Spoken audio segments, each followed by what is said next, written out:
horrific murder in northeast Baltimore. Tonight, police have a man in custody they say stabbed his ex-girlfriend and left her to die on a set of bleachers.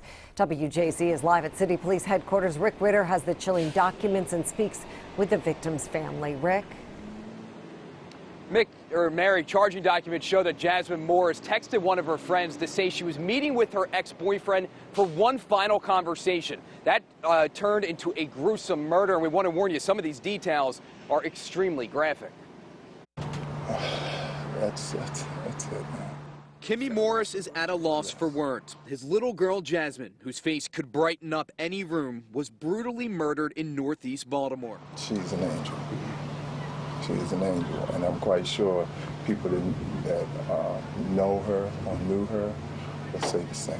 Police say it was Christopher Rather, Morris's ex-boyfriend, who stabbed the 20-year-old to death on a set of bleachers. Well, it's shocking because of the location, but what's not shocking and what's sad is this is a domestic-related situation. When Morris didn't return home Monday night, she was reported missing. Friends pointed detectives to the football field where Morris said she was meeting Rather for one last conversation.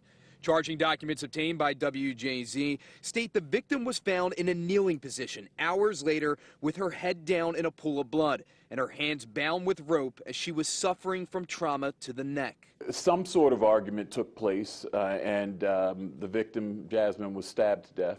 When police were searching for answers, Rather posted on Facebook with pictures of him and Morris, saying, "I'm not trying to believe it. Who would take my best friend away from us like this?" According to the documents, Rather stated he had two alibi witnesses, but stories didn't match up, and one later admitted that Mr. Rather asked the witness to lie for him. Jasmine, really, an angel, multi-talented. She sang. Police say there was no reported history of domestic violence between the two, but an obvious sign that even a relationship on the rocks can quickly turn into a senseless tragedy. We see it all too often, and it graduates in baby steps and gets to a point where we're talking about a situation like this. Now, Rather's Facebook page lists him as an active member of the United States Marine Corps. Mary, 3 women have been murdered in Baltimore over the past week. Morris's family tells us a funeral has been planned for her next Saturday at New Shiloh Baptist Church. Back to you. All right, Rick, thank you. Rather is now being charged with first and second degree murder.